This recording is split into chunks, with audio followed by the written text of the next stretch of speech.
kasihan juga, jauh. Karena nanti kalau kita ada di Belambangan, di Banyuwangi, rekan-rekan dari Bali bisa ikut hadir di Banyuwangi. Dari Patembayan Bali bisa ikut hadir di Banyuwangi. Demikian yang bisa saya jawab. Satu Wahyu.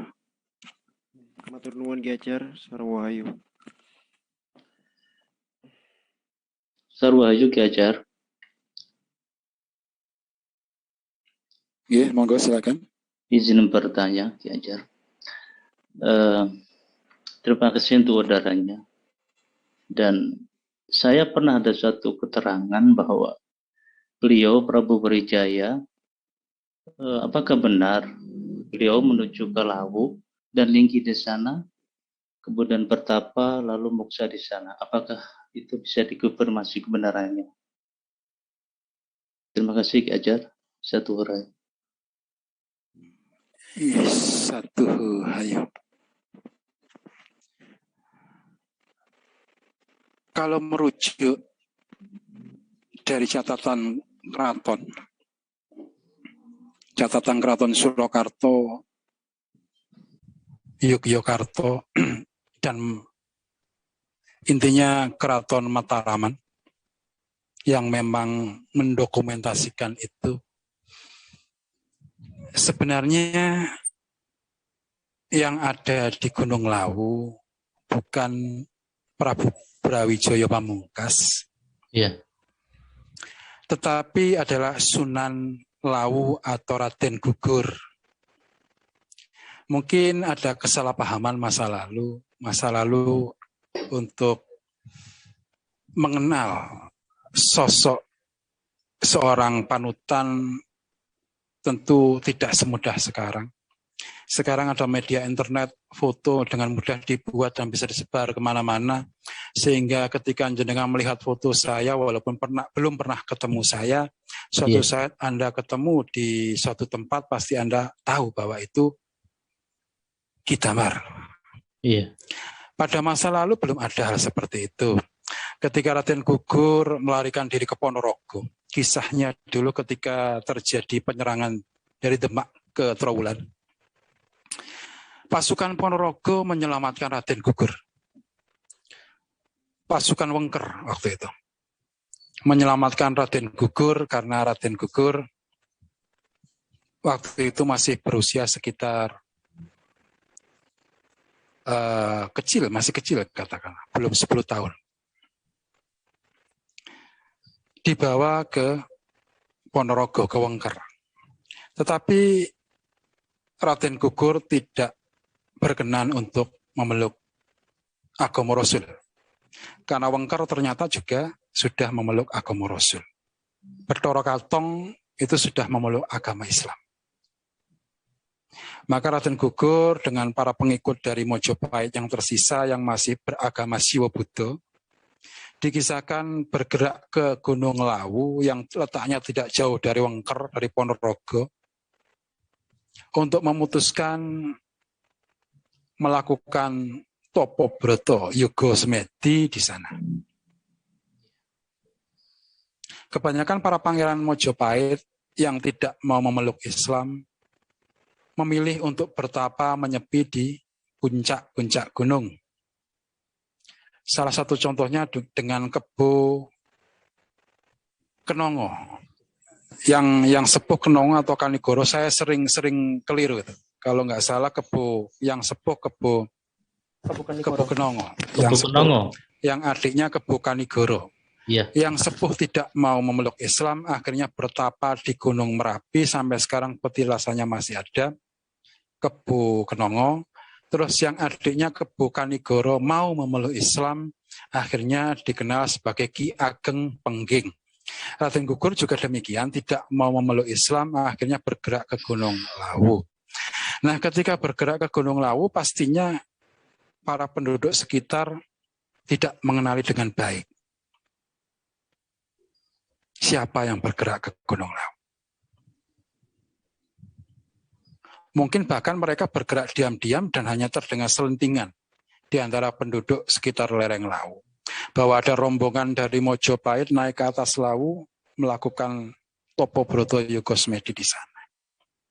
Siapakah beliau? Sepertinya Prabu Brawijaya. Nah, rumor semacam ini menyebar di sekitar Gunung Lawu, akhirnya menjadi cerita tutur. Diyakini oleh masyarakat Lawu bahwa yang bertapa di puncak Lawu adalah Prabu Kertobumi atau Brawijaya Pamungkas. Padahal sesuai dengan catatan keraton yang resmi, yang naik ke Gunung Lawu itu Raden Gugur. Siapa Raden Gugur ini? Raden Gugur ini adalah putra bungsu dari Permaisuri. Prabu Kertobumi memiliki permaisuri Dewi Anorowati. Memiliki 3 putra-putri. Yang barep, yang sulung putri bernama Dyah Retno Pembayun. Yang sulung ini dinikahi oleh Adipati Handoyoningrat, Ki Ageng Pengging Sepuh, yang kemarin pohonnya jebol. Saya waktu itu di Jogja, pas kebetulan di Jogja. Ya pas Ki Ajar belum sempat ke sana itu ya? Ya benar. Pas waktu itu saya di Jogja, hendak ziarah ke makam Ki Ageng Pengging Sepuh, kebetulan pohonnya ambrol dan kita selamat, baru besoknya saya ziarah ke sana. Iya. Itu suami dari Dyah Ayu Retno Pembayun, putri sulung dari Bre Kertobumi dari Permaisuri. Terus yang kedua Raden Lembu Peteng yang berkedudukan di Madura atau Madura. Namanya yang ada beberapa referensi bernama Raden Bondan Surati. Bondan Surati. Karena ada rasa bersalah dari Dewi Anorowati, maka Raden Bondan Surati dinamakan Raden Lembu Peteng. Tentu bagi rekan-rekan semua yang mengenal nama Lembu Peteng pasti bertanya-tanya, kenapa kok dinamakan Lembu Peteng? Padahal itu dari Permaisuri. Umumnya seorang keturunan dari bangsawan disebut Raden Lembu Peteng itu lahir dari selir dan kelahirannya disembunyikan. Ketika seorang bangsawan atau raja memiliki seorang selir dan keberadaannya disembunyikan, melahirkan seorang anak yang juga disembunyikan, dididik di tempat yang terpencil, anak tersebut sering disebut Raden Lembu Peteng.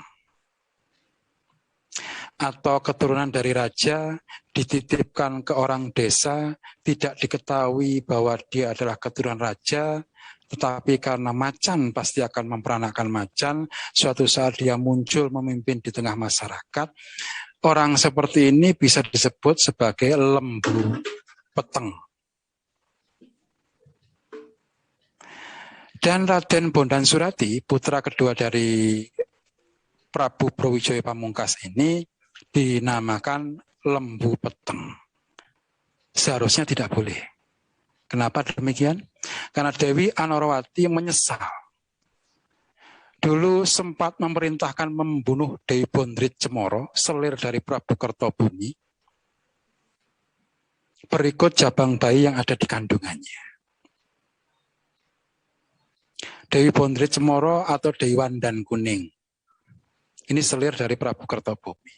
Dewi Anorowati cemburu karena sudah lama menikah dengan Prabu Bre Kertobumi, dengan Raden Kertobumi, tidak dikaruniai momongan. Sedangkan Bondrit Cemoro baru saja dinikahi oleh Kertobumi, dijadikan selir, sudah mengandung. Akhirnya karena cemburu yang meluap-meluap, dia meminta Bondrit Cemoro dibunuh berikut kandungannya. Raden Kertobumi memerintahkan menyembunyikan Bondrit Cemoro, sehingga lahirlah anak yang disebut Raden Bondan Kejawen. Ini leluhur dari Trah Mentaram. Trah Mentaram Islam sekarang, Raden Bondan Kejawen. Karena disembunyikan di tempat di sekitar Tumapel dulu, sekitar Malang sekarang. Maka dia dikenal sebagai Raden Lembu Peteng.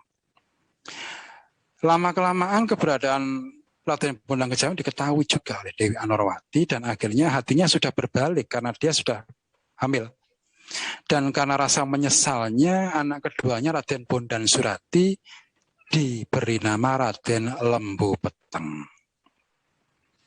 Untuk mengingat peristiwa penyesalan kepada perlakuannya kepada Dewi Bontri Cemoro yang melahirkan Raden Bondan Kejawen.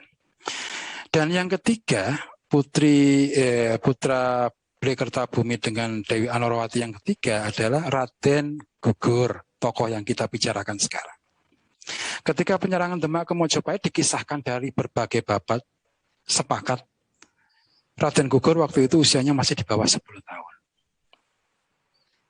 Sehingga ketika huru-hara terjadi, Dewi Anorowati dibawa pasukan Surabaya, dibawa ke Gresik. Sampai sekarang makamnya ada di Kebumas Gresik, ada makam Putri Cempo di sana. Saya meyakini itulah makam dari Dewi Anorowati. Karena Dewi Anorowati berasal dari Cempo atau Campa sekarang. Jadi makam dari Dewi Anorowati berada di Kebumas Gresik. Diselamatkan oleh Laskar Islam ketika pasukan Demak merangsak masuk Keraton Mojopahit. Raden Gugur sendiri diselamatkan oleh pasukan Ponorogo atau Wengker. Dibawa ke Wengker. Tetapi karena Raden Gugur tidak mau memeluk Islam, akhirnya bergerak ke Lawu. Dan karena kesalahpahaman, miskomunikasi, dan tentu saja Raden Gugur juga tidak mau menyebutkan secara terang-terangan siapa dirinya, karena mungkin menghindari kejaran dari laskar dari Demak, maka dia membiarkan saja rumor yang berkembang bahwa yang sedang bertapa di Gunung Lawu adalah ayahandanya. Sehingga sampai sekarang di sekitar Gunung Lawu dikenal bahwa Prabu Brawijaya Pamungkas moksa di Gunung Lawu. Itu yang berkembang di tengah masyarakat. Tetapi kembali lagi kepada catatan keraton, yang berada di Gunung Lawu adalah Raden Gugur. Demikian, ya. Satu Rahayu. Matur suwun Ki Ajar. Satu Rahayu. Sarwahayu Sugeng Dalu Kang Mas Damar Rasongko. Nggih. Sugeng Dalu, karena pada kesempatan malam hari ini bisa turut hadir dalam diskusi terkait tentang pedang yang sabda pahlawan dan Manu Genggong. Perkenalkan, nama saya Yeremia Satria. Saya dari wilayah Patembayan Jawa Dipa Cabang Jenggolo yang diampu oleh Ki Syarianto. Terima kasih karena pada kesempatan malam hari ini boleh hadir untuk mengikuti diskusi dari mulai awal hingga akhir ini. Saya hendak bertanya kepada Kang Mas Ki Ajar terkait dua pertanyaan tentang Demak Bintoro yang sudah kita bahas tadi. Yang pertama yang mau saya tanyakan adalah pasukan yang dikerahkan oleh Pangeran Jinbun dari berbagai macam naskah tradisional Jawa itu beragam. Nah, yang mau saya tanyakan itu berapa banyak jumlah yang dibawa oleh Pangeran Tanjung untuk merangsek maju ketika terjadi peristiwa jebolnya Majapahit, dalam arti pasukan mana saja yang dibawa oleh dia yang membantu Laskar Demak. Itu pertanyaan saya yang pertama. Pertanyaan saya yang kedua adalah apakah keberhasilan Pangeran Jinbun menjebol Majapahit selain juga oleh karena dorongan dari para kalau dalam buku Kang Mas Damar situ disinggung adalah kaum putihan. Apakah di situ juga ada suatu hal yang membuat Pangeran Tanjung seperti disanjung-sanjung seperti seorang pemenang, seperti peristiwa jebolnya ibu kota Kekaisaran Bizantium di Romawi Timur atau yang kita sebut dengan Konstantinopel. Itu pertanyaan yang saya sampaikan. Kurang lebihnya terima kasih. Satu Hayu Sugeng Dalu.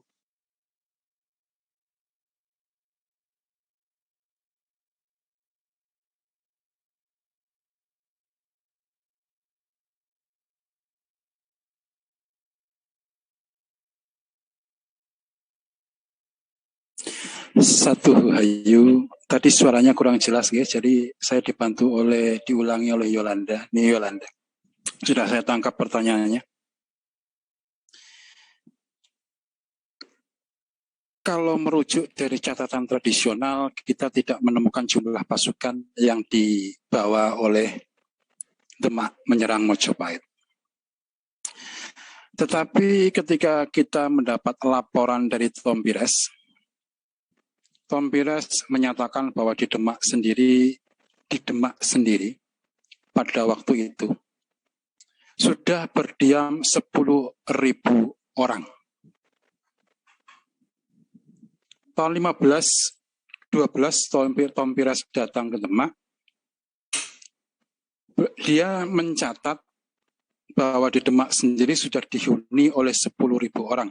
Tentu ketika masa penyerangan ke Mojopahit jumlah itu lebih kurang dari 10.000 dan pastinya mendekati jumlah tersebut. Kita juga melihat bahwa Demak tidak berdiri sendirian. Karena dari Cirebon juga pasti akan ikut campur tangan membantu. Karena sebenarnya kalau kita bicara kerajaan Islam tertua di Jawa itu adalah Cirebon, bukan Demak. Cirebon adalah kerajaan Islam tertua di Jawa dan di Sunda. Cirebon berdiri tanpa ada pertumpahan darah. Didirikan oleh Pangeran Walangsungsang, oleh Pangeran Cokrobuwono kemudian gelarnya. Dan beliau adalah putra langsung dari Prabu Siliwangi. Cirebon didirikan tanpa pertumpahan darah. Baru terjadi pertumpahan darah karena perkembangan politik di masa kemudian. Ketika Cirebon sudah diperintah oleh Syarif Hidayatullah atau Sunan Gunung Jati yang sebenarnya masih keponakan Pangeran Walangsungsang sendiri dan sekaligus menantu dari Pangeran Walangsungsang sendiri. Jadi pergolakan berdarah-darah di Cirebon terjadi kemudian. Bukan saat pertama kali keraton Cirebon yang bercorak Islam didirikan. Berbeda dengan Demak, karena memang Demak ini ada agenda politik dari Tiongkok Ming, maka konfrontasi tidak bisa dihindarkan. Berapa jumlah pasukan yang dibawa Demak menyerang Mojopahit? Tentu kita tidak bisa mengabaikan bantuan pasukan dari Cirebon. Terus bantuan pasukan dari Gresik. Bantuan pasukan dari Surabaya. Bantuan pasukan dari Madura. Bantuan pasukan dari Palembang. Kita perkirakan, katakanlah Demak sendiri memiliki angkatan perang di bawah 10.000, maka pasukan yang terkumpul mungkin di atas 10.000 waktu itu. Informasi yang kita dapatkan ketika 1475, ketika Demak mencoba mengetes kekuatan, menyerang Simongan dengan kekuatan 1.000 orang. Baru berdiri saja Demak sudah memiliki kekuatan 1.000 orang. Itu tercatat dalam kronik Sampokong. Semarang diserang oleh Demak. Terus para Cina-Cina yang dulu Muslim dan murtad tidak, kata-katanya sarkastis sekali di kronik Sampokong, tidak disembelih oleh pasukan Demak karena keahlian mereka membuat jung sangat dibutuhkan. Itu waktu menguji kekuatan menyerang Simongan. Sekarang Semarang. Dulu namanya Simongan.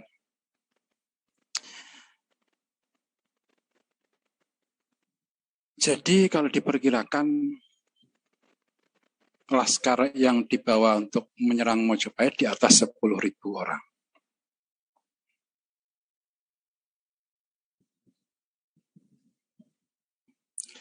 Kedua, apakah Laskar Demak terdiri dari campuran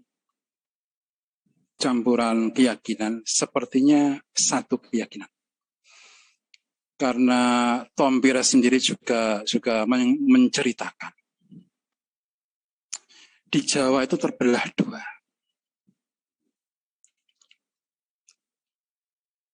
Ketika Tompires datang ke Jawa, dia melihat dengan mata kepala sendiri, dia saksi mata kondisi Jawa pada waktu itu. Jawa terbelah dua, pertama adalah kekuatan pesisir utara yang dikuasai oleh orang-orang Mur. Tompires menyebut Mur. Mur ini adalah pengikut Muhammad atau pengikut agama Islam. Terus kekuatan pagan di pedalaman. Jadi terbelah dua. Dan keduanya ini terus saling berperang. Jadi ketika Tompires datang 1512 itu, kekuatan Muslim di pesisir utara Jawa dan dengan jelas disebut oleh Tompires semuanya takluk kepada Paterodim atau Raden Patah. Mulai dari Cirebon sampai Gresik semuanya takluk kepada Raden Patah di Demak. Selalu berperang dengan pedalaman Jawa yang ada di Dayu atau Ndoho sekarang, atau Kediri sekarang. Dan itu sering kali pertempuran tidak pernah ada habisnya. Itu dikisahkan seperti itu. Bahkan juga disebutkan kekuatan pasukan Ndoho secara penuh ada 200.000 prajurit. Orang-orang pagan semua, orang-orang kafir semua. Itu Tompires yang mengatakan. 4.000 adalah pasukan berkuda. 2.000 adalah pasukan pemegang bedil. Sekarang disebut jetbang. Jadi semacam basoka Jawa, meriam Jawa. Meriamnya kecil, bisa diangkat kemana-mana, bisa melontarkan pijaran api yang bisa merusak lawan.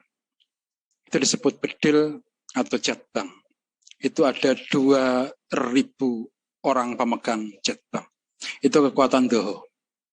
200.000 pasukan, 4.000 penunggang kuda, 2.000 pemegang bedil.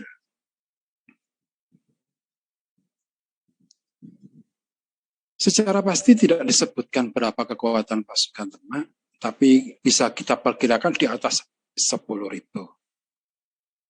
Dan terdiri dari satu golongan yang memiliki keyakinan sama.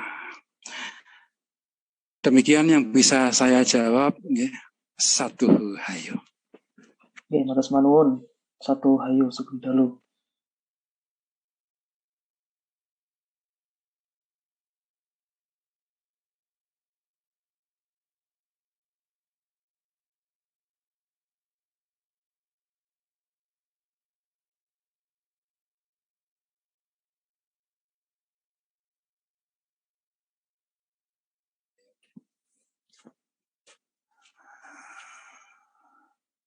Kalau ada pertanyaan terakhir, monggo silahkan sebelum kita akhiri acara kita pada malam hari ini. Sebenarnya masih banyak yang harus kita bahas, tetapi lagi-lagi kita terbatas oleh waktu. Jadi monggo silakan kalau ada yang mungkin terlewat, belum sempat dibahas, dan saya mungkin terlupa, kebetulan jenengan ingat, monggo silahkan ditanyakan, mumpung kita masih ada acara, sebelum kita sudahi acara kita pada malam hari ini. Monggo silakan satu pertanyaan. Sarwahayu Ki Ajar, mohon izin bertanya. Sarwahayu. Terima kasih Ki Ajar, wedaran sabda palonnya. Tadi saya mau menambahkan, memang betul apa yang dikatakan Ki Ajar. Sudah saatnya kita sudah tidak berperang lagi bukan berperang ya, salah persepsi antara Sunda dan Jawa ataupun suku-suku lainnya, karena memang sudah saatnya kita bersatu menangkis yang namanya radikalisme seperti itu. Ki Ajar, saya ingin bertanya, namun sebelumnya mohon izin kepada saudara-saudara di Zoom ini, apabila pertanyaan saya mungkin tidak berkenan di hati saudara-saudara. Yang ingin saya tanyakan kepada Ki Ajar, sebetulnya ada daya tarik apa di Nusantara, khususnya Pulau Jawa, hingga menyebabkan ajaran-ajaran baru datang ke Nusantara, khususnya Pulau Jawa. Seperti yang kita ketahui, di dunia ini, pemeluk ajaran Islam terbanyak adalah di Indonesia, khususnya di Pulau Jawa. Nah, yang saya ingin tanyakan, ada daya tarik apa sebetulnya Ki Ajar sehingga ajaran-ajaran baru atau bangsa-bangsa lain ingin ke tanah Jawa untuk menyiarkan ajaran baru. Sebetulnya apakah di Jawa sendiri sebetulnya ini memiliki suatu ajaran yang sama dengan ajaran Islam sendiri, sehingga ajaran Islam berkembang sangat pesat. Menurut pandangan Ki Ajar, itu seperti bagaimana Ki Ajar? Terima kasih.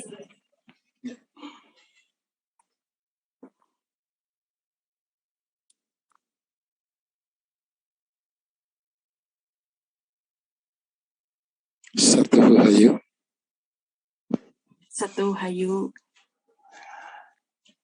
Untuk menjawab hal ini, kita menjawab dari ranah spiritual atau keyakinan. Seturut keyakinan saya pribadi, kenapa kok Jawa yang selalu menjadi tujuan? Ya. Sebenarnya kalau kita kembali kepada Nusantara Purba atau Atolodwipo atau Sundalandia istilahnya sekarang,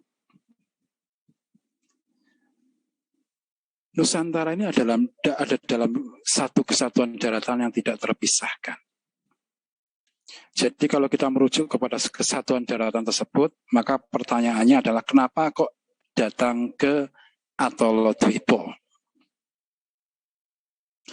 Ketika terpisah oleh lautan, terpecah-pecah menjadi pulau-pulau Sumatera, Semenanjung Malaya, Kalimantan, Jawa, Bali, Lombok, dan seterusnya.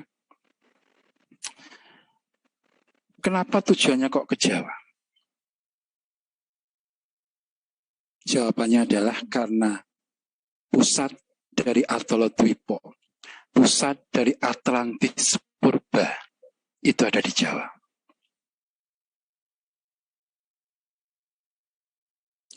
Vibrasi dari kegiatan spiritual masa Atlantis Purba, masa Nusantara Purba, Atolodwipo, kebanyakan berpusat di wilayah selatan Atolodwipo, yaitu sekarang kita kenal sebagai Jawa. Sehingga tidak mengherankan kalau vibrasi spiritual ini masih bergetar sedemikian hebat, memancing para pelaku-pelaku spiritual hingga menuju ke Jawa. Kita tidak memiliki alasan logis mengapa VOC pun memilih pusat kegiatannya di Jawa.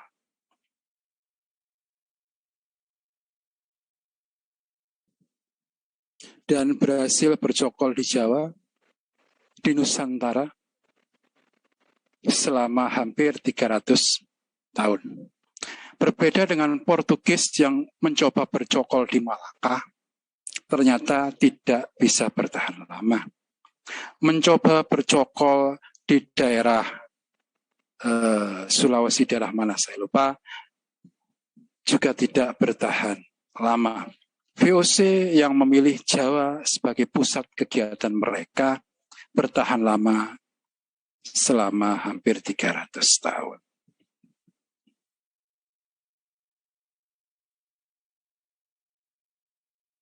Bukan berarti kita mengagungkan Jawa, bukan. Kita harus melihat peta secara keseluruhan Atolotuipo Purba, pusat ibu kota, pusat kegiatan spiritual Atlantis Purba itu ada di wilayah selatan yang kebetulan sekarang menjadi wilayah yang disebut Jawa.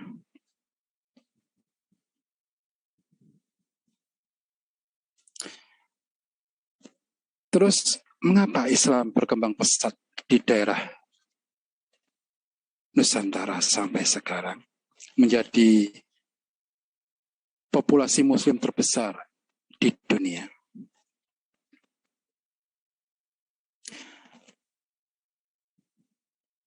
Sebenarnya sangat sensitif kalau mau saya jawab belak-belakan.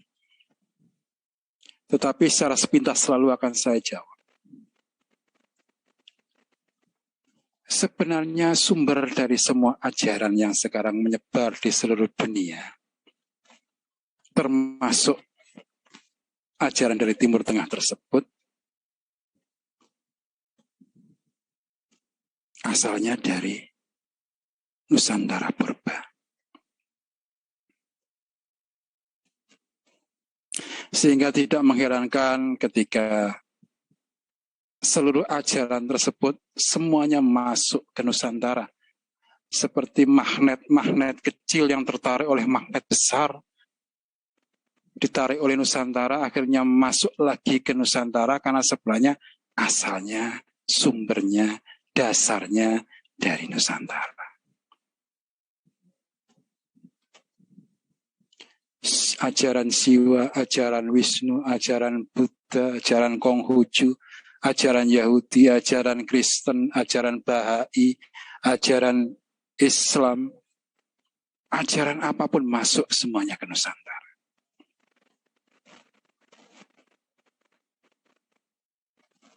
Seperti semacam magnet kecil yang tertarik oleh magnet besar yang ada di Nusantara. Itu jawaban sepintas selalu yang bisa saya berikan. Mungkin kita akan jawab lebih gamblang lagi kalau kita membuat acara lebih tertutup agar nanti jangan sampai ada kesalahpahaman karena acara kita malam ini juga terbuka untuk umum. Demikian jawaban yang bisa saya berikan. Satu hayu. Satu hayu, hatur nuhun, Ki Ajar sudah memberikan pertanyaannya sangat jelas, bahkan lebih jelas dan mudah dipahami. Mudah-mudahan ini jadi pengetahuan, jadi pencerahan buat kita semua. Terima kasih Ki Ajar. Dan berakhir sudah acara Zoom kita pada malam hari ini. Acara ini mulanya, rencananya adalah acara offline yang akan kita lakukan di Patembayan Jawa Dipo Pusat dan akan disiarkan secara online ke seluruh cabang Patembayan dan juga dibuka untuk umum. Tapi mengingat baru PPKM baru dibuka, untuk acara kumpul-kumpul secara offline dalam jumlah banyak masih riskan dilakukan, maka acara ini kita lakukan secara online. Sekali lagi masih banyak sebenarnya yang bisa kita bahas, bisa kita ungkapkan, bisa kita diskusikan. tapi mengingat waktu juga yang membatasi kita pada malam hari ini, maka kita cukupkan acara kita pada malam hari ini. Kurang lebihnya saya memohon maaf sebesar-besarnya jika ada salah kata. Dan sebelum kita berpisah, semoga seluruh yang hadir pada malam hari ini mendapat keberkahan kesehatan, kelimpahan rezeki, mendapatkan kelimpahan kasih sayang, dan mendapat keselamatan lahir batin. Asembatan. Sebelum kita berpisah, mari kita ucapkan salam patembayan. Sarwo Hayu. Sarwo Hayu Ki Hajar. Hayu Ki Hajar.